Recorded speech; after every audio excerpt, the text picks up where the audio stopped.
은혜 오늘 이 오후 예배 가운데 가득하게 풍성하게 임하실 줄 믿습니다. 예, 우리 많은 일들이 이 세상 가운데 벌어지고 있지만 그 가운데 또 오늘도 우리를 지키셔서 또 함께 예배하게 하심을 우리 감사드립니다. 예, 우리 지난주까지 이제 소유리 문답 계속해서 우리 38문까지를 우리가 같이 살펴보았습니다. 38문까지 우리가 보았는데 오늘부터는 39문부터 이제 보게 되겠죠. 근데 이 38문과 39문 사이가 이제 중요한 구분이 지어진다 이렇게 말씀을 드렸어요. 이렇게 나누어지는 이유는 우리가 앞에서 보았던 제3문, 한번 3문 다시 한번 가볼까요? 3문에 질문이 뭐라고 되어 있냐면 성경이 주로 가르치는 게 무엇입니까? 라고 물었고요. 대답을 하는데 두 가지로 했습니다. 첫 번째는 뭐예요? 성경은 주로 사람이 하나님께 대하여 어떻게 믿어야 되느냐, 이것을 이야기하고, 두 번째는 뭘 이야기합니까? 하나님이 사람에게 요구하는 의무가 무엇인가 하는 것을 가르칩니다. 이 두 가지죠.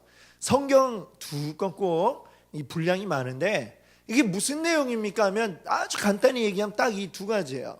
하나님은 어떤 분이신지, 그리고 하나님은 우리에게 뭘 요구하시는지, 이 두 가지라고 말할 수가 있겠습니다.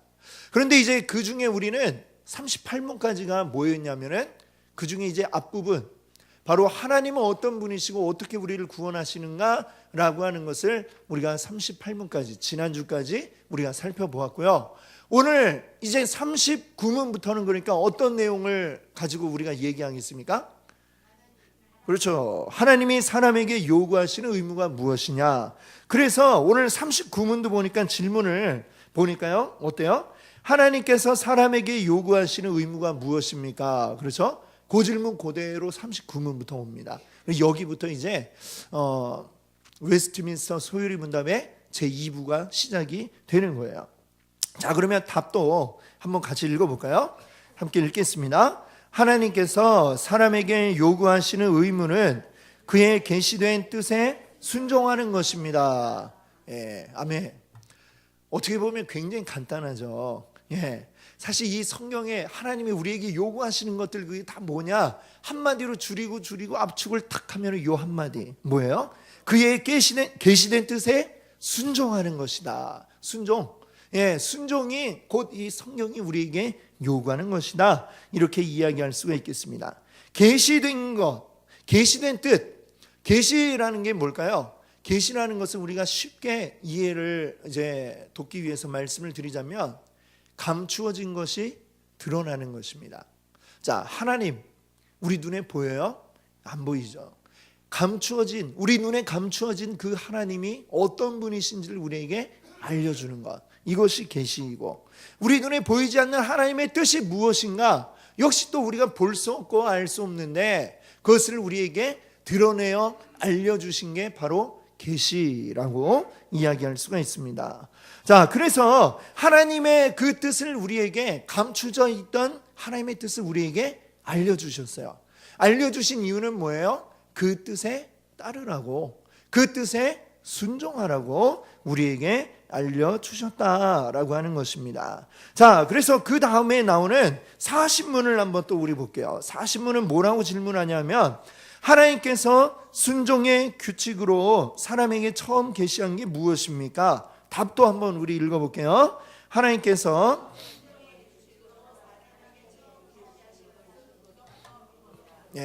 도덕법이다. 하나님이 우리에게 너희들 내 뜻을 알려줄 테니까 순종해 하시면서 우리에게 가장 처음으로 알려주신 것, 그것이 바로 무엇이냐면 도덕법이라고 여기에 이야기를 하고 있습니다. 자, 39문과 40문 이 두 가지 내용을 우리가 보았는데 여기서 우리가 기억해야 할 게 있어요. 그건 뭐냐? 하나님이 먼저 하나님의 뜻을 우리에게 알려주셨다라고 하는 것입니다.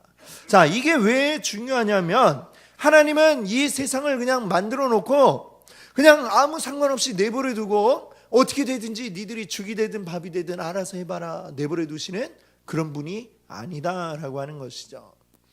이 세상에 기독교 외에도 여러 종교들이 있죠. 근데 다른 종교들은 그 어떤 세상을 만들었던 어떤 궁극적인 존재, 신이라고도 하고 뭐 그런 여러 가지가 있겠죠. 그런 것들이 우리가 알기 어렵다라고 이야기를 해요. 그래서 도저히 도달할 수 없는데 그걸 위해서 사람이 굉장한 극도의 어떤 수련, 노력을 통해야 뭔가를 탁 안다고 그러죠. 그래갖고 그 불교에서는 그걸 뭐라고 그래요? 해탈을 해가지고 열반에 딱 이른다. 그 뭔가를 이제 그렇게 해야 알 수 있다라고 생각해요. 그것을 위해서 신적인 존재의 어떤 그런 것들은 전혀 개입함이 없이 그냥 알아서 그냥 말하자면 각계전투로 어떻게든 거기에 도달을 해야만 되는 게 이 세상의 만물이다라고 이렇게 생각을 합니다. 불교뿐만이 아니라 다른 종교들이 다 그래요. 그런데 우리가 믿는 하나님은 그렇게 우리를 만들어 놓고 알아서 여기까지 와봐, 나를 알 테면 알아봐, 이러는 게 아니라 하나님은 직접 우리에게 너희들은 아무리 용을 쓰고 길을 써도 나를 알 수가 없다라고 하는 거죠. 그렇기 때문에 하나님은 우리에게 하나님이 어떤 분이신지를 알려주셨다라고 하는 것입니다. 하나님은 그걸 알려주시면서 우리와 관계를 맺어 나가기를 원하신다라고 하는 거죠. 관계. 하나님을 우리는 어떻게 여러 가지로 표현을 하지만 인격적인 하나님이라고 우리는 표현을 해요. 인격적이다. 사람이 가지고 있는 어떤 특성을 우리가 인격이라고 얘기를 하죠. 사실은 우리 사람의 고유한 것이 아니라 이게 어디로부터 왔을까요? 하나님으로부터 우리에게 주어진 것이에요. 하나님이 우리와 관계 맺기 위해서 우리에게 인격이라는 것을 주셨죠. 세상에 다른 동물들, 짐승들, 피조물들과 구별되는 게 뭐예요? 사람에게는 인격이라는 게 있습니다. 우리 집 강아지가 말을 잘 듣는다 해도 그 강아지에게 인격이 있을까요? 없죠. 강아지에게는 개격 이런 게 있을지 몰라도 우리와 함께 아무리 정이 들고 교감을 나눌 수 있다 할지라도 거기는 한계가 있어요. 인격이 없기 때문에. 그런데 하나님과 우리 사이에는 공통된 부분, 인격이라고 하는 게 있습니다. 그걸 통해서 우리와 하나님이 교제를 나눌 수 있다라고 하는 것이고, 그것이 이 세상의 다른 종교들은 이야기하지 못하는 바로 그러한 부분이라는 것이죠. 바로 이러한 관계를 위해서 하나님이 우리에게 오셔서 말씀하시고 우리 함께 친해지자, 우리 알아갔으면 해. 그래서 우리는 하나님 어떤 분인데요, 모르니까 하나님이 나는 이런 존재야 라는 것을 직접 우리에게 알려주셨습니다. 그 알려주신 게 어디에 있어요? 바로 성경에, 그리고 또 예수님을 통해서 우리에게 알려주신 줄로 믿습니다. 아멘. 자, 그리고 그 다음에는 아는 다음에는 어떻게 돼요? 하나님 이런 존재구나. 사실 우리가 감히 관계를 맺기를 청할 수 없는 어마어마한 존재이신데, 그런데 직접 우리에게 오셔서 이렇게 우리와 관계를 가지자고 이야기를 하시는군요 라는 걸 알았을 때에 우리는 어떻게 해야 할까요? 그 하나님의 말씀에 순종해야 되겠죠. 하나님, 이렇게 대단하신 분이 나를 사랑하셔서 나를 위해 그 목숨까지도 주셨구나. 그러면 이제 우리는 그분의 말씀에 따르고 그분의 말씀을 순종을 해야 할 것입니다. 자, 순종이라고 하는 것, 이 순종이라는 말을 우리가 오해하면 안 됩니다. 순종은 요구되고 강요되는 것이 아니죠. 아니면 마치 로봇에게 어떤 프로그램이 쫙 입력이 되었을 때 너는 이런 일들을 해라. 요즘엔 공장에 가면 로봇들이 많이 있잖아요. 딱 입력된 대로 그대로 로봇이 움직입니다. 거대한 자동차를 만드는 공장에도 가면 로봇들이 알아서 탁 옮겨갖고 일로 탁 넣고 드르륵 받고 프로그램 된 대로 움직이죠. 그것이 근데 순종입니까? 그거는 순종이 아니에요. 우리 이 순종이라는 것은 무엇이냐? 자, 하나님의 우리를 동등하게 인격적인 존재로 삼아 주셨어요. 그리고 그 대우를 우리가 받았어요. 너무 감사해서 우리가 자발적으로 하나님의 말씀을 따르는, 바로 그것이 우리의 순종인 줄로 믿습니다. 우리가 어떻게 감히 하나님과 동등하게 이런 대우를 받을 수가 있겠습니까? 그럴 수 없는 존재들인데도 불구하고 하나님께서 직접 우리에게 오셨다는 것, 이거 자체가 우리가 감사해야 할 일이고, 그렇기 때문에 우리가 순종해야 함을 여러분들 기억하시기 바랍니다. 자, 사신문에서는 이렇게 우리가 순종하기 위한 어떤 규칙을 하나님이 또 주셨어요. 뭐 알아서 마구잡이로 이렇게 순종하라는 게 아니라 순종하기 위한 규칙이 있는데, 그 규칙을 뭐라고 했어요? 바로 도덕법이라고 이야기를 했습니다. 이 도덕법은 바로 순종의 규칙입니다. 도덕법은 하나님께서 우리 사람이 그냥 멋대로 사는 존재가 아니라는 것을 우리에게 알려주고 있습니다. 사람이 멋대로 내 하고 싶은 대로 다 하고 살면 이 세상이 어떻게 될까요? 엉망진창이 되죠. 그렇기 때문에 모든 문명화된 이 세계에는 뭐가 있습니까? 법이라는 게 있고, 그 법이 물론 완벽하지는 않겠지만 그래도 그것이 완벽에 가깝게 될 수 있도록 계속 고치고 수정해 나가면서 법이라는 것을 제정을 해 놓았죠. 그 이제 사람이기 때문에 그것이 가능한 것입니다. 철없는 사람들은 뭐라고 얘기하느냐? 내 인생은 내 건데 뭐 내 마음대로 하기 내비둬요. 예. 아이들이 아직 철이 없을 때, 사춘기 때 반항심에 이제 하는 말이 그렇죠. 사춘기가 지났는데 어른이 돼서도 냅둬요 이러면 그 사람은 어떻게 될까요? 예. 계속 냅둬야죠. 그렇죠. 아유, 철없이 살다 하면 큰 코 다쳐봐라. 이래야 되겠죠. 그렇습니다. 우리가 사는데 내 뜻대로 사는 게 아니라 사실은 우리는 하나님의 뜻에 순종하며 살도록 만들어진 존재라고 하는 것을 우리가 알아야 합니다. 그래서 우리가 어떻게 순종해야 되는가, 하나님의 뜻이 무엇인가라는 것을 알려주기 위한 것이 바로 하나님이 우리에게 주신 도덕법이라고 이야기하고 있습니다. 이 도덕법을 통해 우리는 무엇을 알아요? 하나님의 뜻이 무엇인가를 알 수 있고, 그래야 또 우리가 하나님의 뜻에 순종할 수도 있기 때문이죠. 자, 그러면 순종, 계속 순종 얘기하는데, 진정한 의미에 있어서 순종이라고 하는 건 무엇일까요? 순종이 무엇인가? 그 모범 답안이 있습니다. 모범 답안. 그 모범 답안을 우리에게 보여주신 분이 있어요. 누구냐? 바로 예수 그리스도입니다. 예수님은 우리에게 순종의 모범을 보여주시면서 또한 그 순종의 결과로 우리에게 구원을 가져다 주신 분이 바로 우리 예수님입니다. 그러니까 하나님께서 우리에게 순종을 요구하시지만 이게 막 일방적으로 강요하는, 순종을 강요하는 그런 것이 아니라요, 하나님께서 먼저 우리에게 순종을 통한 선물을 우리에게 주셨어요. 순종하면 이런 선물이 주어져. 우리에게 먼저 선물을 주시면서 순종을, 모범을 보여주셨고, 너희들도 이와 같이 하여라 라고 한 것이죠. 이런 걸 우리 인간 세상에서는 뭐라고 그럽니까? 솔선수범. 그렇죠? 자, 앞에서 이끄는 리더가 말로만 이렇게 막 명령하는 게 아니라 직접 자기가 몸소 보여주고, 높은 직책에 있다고 해서 이렇게 다 거드름만 피우는 게 아니라 직접 함께 해주고, 그러면 그 밑에 직원들이, 부하 직원들이 보고 감명받아갖고 열심히 하겠죠. 자, 마찬가지로 우리 하나님께서도 너희 순종해 강요만 하시는 게 아니라 하나님께서 먼저 우리에게 순종의 본을 보여주셨습니다. 굳이 왜 하나님의 아들이 이 땅 가운데 사람이 되어서 오셔야 했을까요? 그 외에 다른 방법은 없을까요? 능치 못한 하나님이신데 다른 방법도 분명히 찾으려면 찾을 수 있겠지만, 하나님은 우리에게 순종의 본을 먼저 보여주신 것입니다. 하나님의 아들이 먼저 우리 가운데 오셔서 보잘것없는 인간이 되었고, 그 인간의 몸으로 살아가시다가 또 우리를 위하여서 기꺼이 그 목숨까지 내어주셨다라고 하는 것이죠.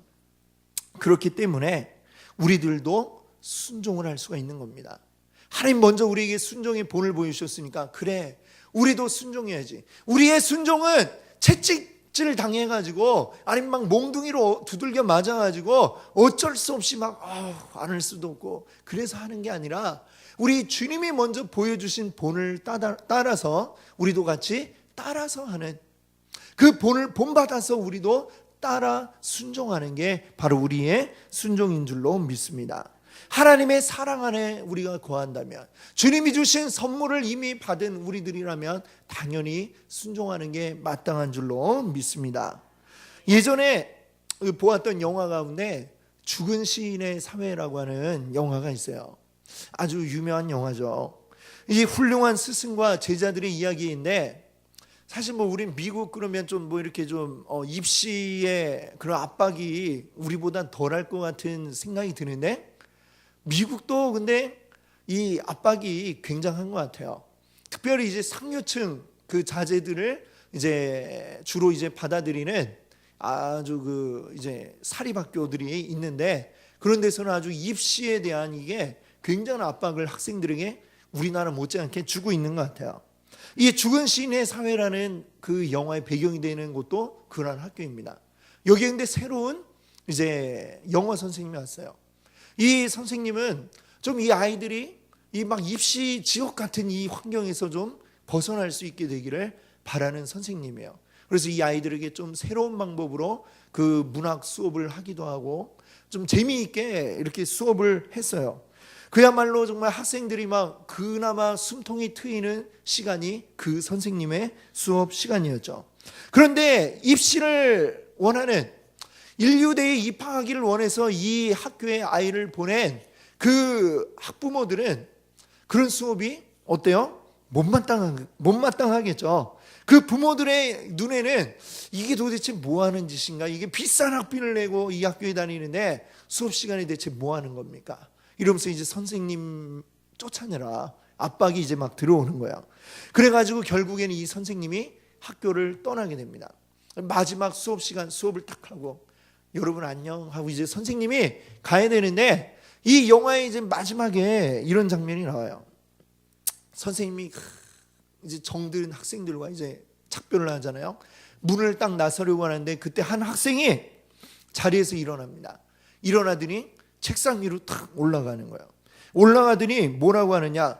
오 캡틴, 마이 캡틴. 이 시의 한 구절인데 이거를 읊는 거예요. 이 시는 링컨 대통령이 암살당해 죽었을 때에, 그때에 이제 한 시인이 이제 그 휘트먼이라고 하는 시인이 링컨을 생각하면서 썼던 추모시래요. 링컨에게 캡틴, 우리의 선장님, 나의 선장님 하면서 이렇게 불렀던 시인데, 그것을 이 학생이 탁 의자에 책상 위에 올라가가지고 캡틴, 오 마이 캡틴 탁 하는 거예요. 그걸 딱 보더니 굉장히 이제 막 미묘한 그런 긴장이 딱 흐르는데, 다른 학생들도 같이 따라 일어나더니 다 책상 위에 올라가가지고 이 선생님을 보면서 캡틴, 오 마이 캡틴 하고 이렇게 외칩니다. 굉장히 참 감동적인 그런 장면이죠. 근데 생각해 보세요. 그때 그 학생들이 이 선생님이 가는데 선생님에게 캡틴, 마이 캡틴이라고 하는 거를 누가 강요했나요? 강요한 게 아니라 학생들 스스로 마음에서 이게 우러나와 가지고 이 선생님을 보내하는 그 아쉬움에, 또 선생님을 존경하는 사랑하는 그 마음에 자발적으로 그들이 이 책상 위에 올라와서 선생님 보고 캡틴이라고 이렇게 외쳤다라고 하는 것이죠. 우리의 순종, 하나님께 대한 우리의 순종도 역시 바로 이런 것입니다. 누가 하나님 앞에 찬양해, 안 하면 너 회초리 맞는다? 이래 가지고 하나님을 찬양하고 하나님 높이는 게 아니라, 우리도 마치 그 영화 속의 그 학생들처럼 하나님을 향해서 오 하나님, 나의 하나님하고 우리가 자연스럽게 우리 안에 이 벅찬 감정이 막 올라와 가지고 하나님을 외치는 거죠. 하나님, 오 나의 하나님 하면서 우리가 외치는 그 모습, 이게 바로 하나님께 대한 올바른 순종의 태도인 것입니다. 우리 안에 이 막 벅찬 기쁨의 감격, 하나님이 주신 그 은혜, 이것들이 막 샘솟아서 자연스럽게 하나님을 찬양하며 그 말씀 따르고 싶어요 라고 순종하는 것, 이게 진정한 순종인 줄로 믿습니다. 자, 그래서 이제 여기에서는 그 순종에 대해서 이야기를 하면서 요 다음에 이제 우리가 다음번에 이제 41문을 보겠죠. 이 도덕법이 도대체 뭐냐? 미리 살짝 보면은 41문에 뭐라고 그랬어요? 이 도덕법은 어디에 요약이 되어 있대요? 십계명에. 그렇습니다. 우리 여러분 많이 들어보신 거잖아요. 십계명 많이 아시죠? 이 십계명에 뭐가 나타나느냐? 바로 이 하나님께서 우리에게 주시는 규칙, 순종의 규칙, 도덕법이 그 십계명 안에 요약이 되어 있다는 것입니다. 그래서 이 십계명의 핵심 주제 역시 결국에는 무엇이냐? 하나님을 사랑하라라고 하는 것이죠. 이 십계명 우리에게 주신 게 우리를 얽어매기 위한 족쇄로 주신 게 아니라 내가 너희를 사랑했으니 너희도 나를 사랑하라 라는 하나님의 음성이 그 십계명 가운데 들어있음을 여러분들 기억하시기 바랍니다. 하나님 우리가 진정으로 사랑하고 따름으로써 하나님을 경배하고 하나님께 영광을 올려드리기 원하시고 그것을 요구하시는데 그럼 어떻게 해야 되는지 우리가 모르면 우리 또 방황하잖아요. 그러니까 하나님이 너무나도 친절하신 하나님이세요. 그래서 하나님이 어떻게 나를 경배하고 나에게 영광 올려드려야 되는가, 어떻게 순종해야 되는가 아주 자세하게 우리에게 알려주셨습니다. 그것이 바로 이 도덕법 그리고 우리가 이제 살펴보게 될 십계명이다라고 이야기를 하고 있습니다. 자, 그러면 하나님이 이 도덕법을 주시는데 누구에게 주셨느냐? 누구에게 주셨을까요? 자, 39문과 40문을 보시면은 사람에게 이걸 요구하고 주셨다라고 그러죠. 사람. 자, 어떤 사람에게 근데 주셨을까요? 영어 원문을 보면 이 웨스트민스터 소요리 분당 원문에 보면 man 하고 이렇게 적혀 있어요. man은 이제 뭐 우리가 영어 배우면 맨 처음에 배우잖아요. 남자 성인 사람을 이야기할 때에 man이라고 이렇게 이야기를 합니다. 근데 복수도 아니고 뭐 man 이렇게 복수는 굳이 얘기하지 않겠습니다. 복수가 아니라 단수로 쓰여 있잖아요. 그러면 여기 이 사람 뭐냐? 어떤 한 개인 한 사람을 사실 이야기하는 게 아니라 뭐 남자 여자 가릴 거 없이 모든 인류, 바로 모든 인류를 포함해서 이야기한다. 이렇게 우리가 볼 수 있겠습니다. 모든 인류 가운데는 누가 포함이 되느냐면 하나님을 잘 믿는 사람도 물론 포함이 되지만 누구도 포함이 될까요? 하나님 모르는 사람, 안 믿는 사람도 모든 인류 가운데 포함이 되어 있습니다. 좀 뜻밖이죠. 하나님 안 믿는 사람한테 이 십계명 도덕법을 주셨다고요? 그 사람들은 모르는데, 알지도 못하는 사람들도 있잖아요. 십계명을. 그러면 도대체 왜 하나님은 하나님의 백성들에게만 이 율법을 주신 게 아니라 믿지 않는 이 모든 사람들에게 다 주셨을까라고 하는 것입니다. 자, 우리가 하나님이 주신 이 도덕법의 성격을 알면 우리가 이해가 될 수 있어요. 하나님이 주신 도덕법은 굉장히 포괄적이고 절대적인 개념입니다. 그리고 이 도덕법이라고 하는 것은 영원토록 변함이 없는 것입니다. 오늘날엔 이게 맞는데 시대가 흐르면 아니고 이런 것이 아니라 시대에 관계없이 어느 곳에서든지 사람이라면 마땅히 따르고 지켜야 될 것들, 그것을 이제 도덕법이라고 이야기를 하는 거죠. 받아들인 입장에서는 내가 왜 그걸 따라야 되느냐? 거부할 수도 있을 것이고 어쩌면 그것을 무시할지도 모르겠지만 그렇다 하더라도 그것을 지켜야 된다는 그 사실이 바뀌는 건 아니라는 얘기죠. 여러분, 우리나라 법에는 공소시효라는 게 있어요. 공소시효. 뭔지 아시죠? 만약에 어떤 사람이 살인죄를 저질렀다 하더라도 그 살인죄를 저지르고서 일정한 기간이 지나버리면 그동안에 안 잡히면 그 사람을 더 이상 살인죄로 기소할 수가 없다는 얘기예요. 그 사람은 처벌을 받지 않게 된다라는 그런 것을 우리가 공소시효라고 이야기를 하죠. 법에는 이 공소시효라는 게 이게 다 정해져 있습니다. 어떤 법은 몇 년, 죄에 따라서 좀 다르긴 하겠지만 공소시효라는 게 있어요. 그런데 이 공소시효에 관계없이 계속 유지되는 그 죄가 있습니다. 우리나라에. 그게 뭐냐? 군대에 갔다가 탈영한 사람들. 이 사람들은 하여튼 나이가 뭐 60이 되고 70이 돼도 잡히면 처벌을 받아야 돼요. 왜 그러냐면 이제 군대 가면 맨날 그 처음에 훈련 받을 때 맨날 교육하는 게 니네 탈영해도 아무리 안 잡혀도 소용없어라고 이렇게 얘기를 해요. 왜 그러느냐? 이제 탈영하면은 그 죄에 대한 공소시효가 물론 있겠죠. 있는데 그게 왜 언제까지든지 유지가 되냐면 매년마다 국방부 장관 이름으로 신문에 광고를 낸대요. 모든 탈영병들은 빨리 돌아오라고 이렇게 명령을 딱 광고를 낸대요. 근데 어느 신문에 언제 나온지 본 적은 없는데 하여튼 낸답니다. 내는데 그러면 이제 그 공소시효가 지나면 탈영에 대한 공소시효가 지나면 그 다음부터는 명령 불복종으로 의해서 이제 또 처벌을 받게 되는 거예요. 그러니까 이거는 탈영은 하여튼 이건 죽을 때까지 계속해서 피해 다녀야 되는 숨어 다녀야 되니까 너희들은 절대 탈영하지 마라 이런 얘기를 맨날 하더라고요. 자, 탈영을 해갖고 한 20년간 잘 도망 다니다가 붙잡혔어요. 붙잡혀가지고 탁 가갖고 이거 공소시효 지나지 않았냐 이러면 이제 그때 딱 그러는 거예요. 이 봐라, 네 국방부 장관 이름으로 명령이 내려왔는데 이거 몰랐어? 그러면 몰랐다고 아마 이야기하겠죠. 어디에 명령이 어떻게 나온지도 모르니까 몰랐어요. 이야기해도 그게 이렇게 받아들여질까요? 안 받아들여지죠. 왜냐하면 내가 그걸 알고 모르고는 상관이 없어요.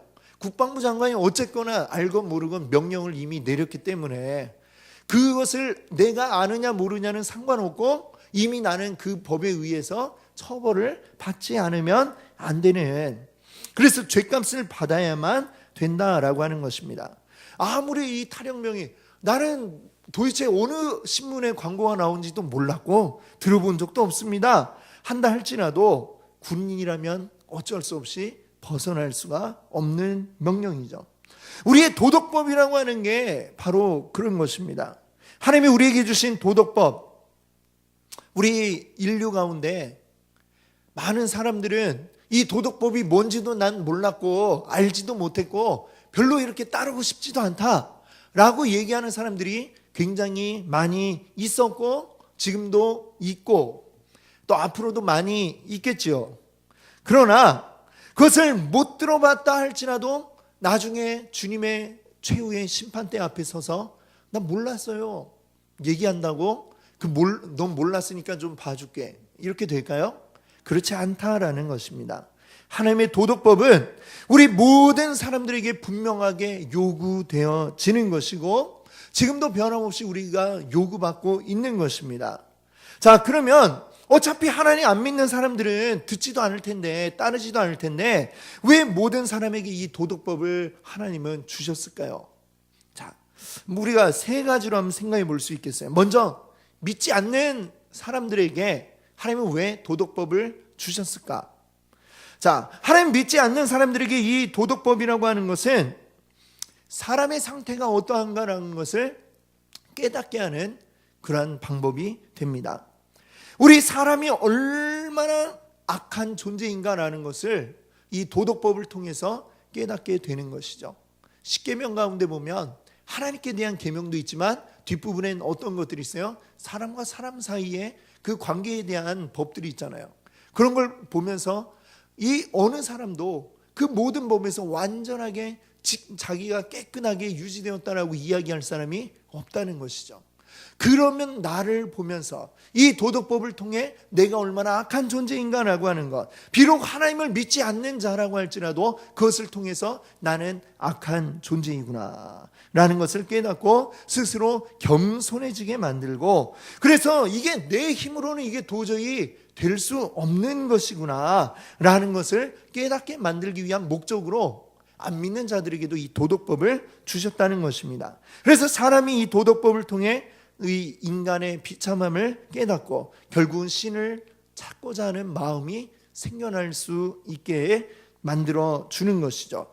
또 모든 사람에게 이 도덕법이 주어진 덕분에 우리 모든 인류는 죄악된 그 악한 본성에도 불구하고 이 죄가 어느 정도는 억제가 되고, 그리고 믿지 않는 사람들에게도 도덕과 양심이라고 하는 게 남아있지 않습니까? 그렇죠?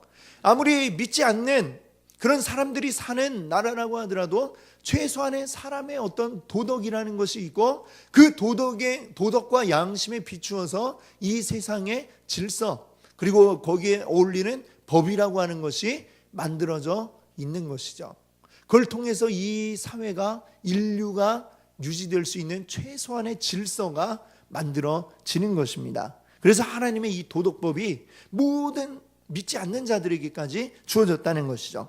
자, 그럼 두 번째로, 그러면 믿기는 믿는 줄 알았는데 사실 알고 보니까 거듭나지 않은 사람들이 있겠죠. 거듭나지 않은 자들에게 하나님은 왜 도덕법을 주셨는가? 이걸 한번 생각해 볼 수 있어요. 아직 거듭나지 못한 자들에게는 그들 스스로도 내가 죄의 상태에 있다라고 하는 것을 드러내는 역할, 그게 바로 이 도덕법입니다. 그럼으로써 하나님의 심판날에 그가 변명할 수 없게 만드는 게 도덕법이죠. 그리고 장차 오실 하나님의 그 진노를 인간의 힘으로 스스로 피할 수가 없구나. 아무리 사람이 도덕적으로 살려고 해도 이게 완벽하게 살아갈 수가 없구나 라고 하는 것을 깨닫게 되고, 그렇게 함으로써 하나님께로 나아가야 되겠다라는 이러한 양심의 소리를 듣게 만드는 역할, 그것을 위해서 도덕법을 이 거듭나지 못한 자들에게도 주신 것입니다. 그래서 이렇게 거듭나지 못한 자들에게는 이 도덕법이 그의 죄를 깨닫게 하는 정죄함의 목적도 있지만, 한편으로는 그가 그 정죄를 통해 깨달아서 다시 주님께로 완전하게 돌아올 수 있게 만드는 그러한 하나님께로 인도하는 안내자의 역할도 이 도덕법이 하게 되는 것입니다. 자, 그러면 이제 마지막으로 거듭난 사람, 그럼 이미 거듭난 사람에게는 이게 필요가 없지 않나?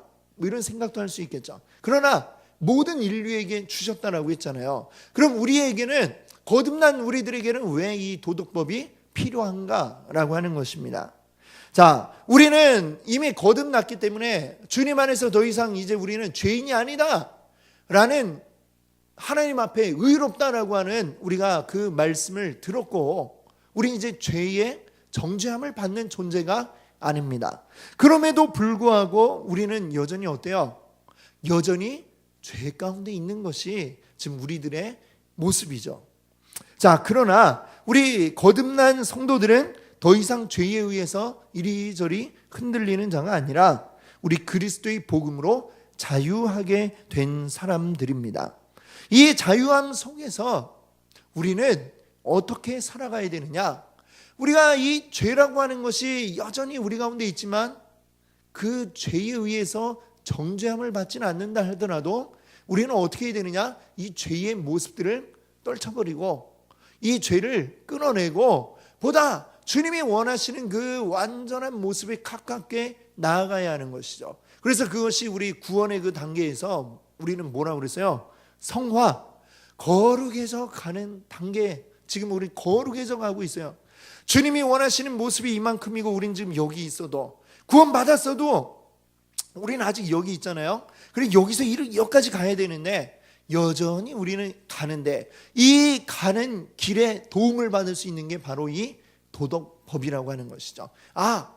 이제는 우리가 정죄하기 위해서 이 도덕법이 필요한 게 아니라 우리가 이렇게 살아가는 게 하나님의 자녀답게 사는 것이구나.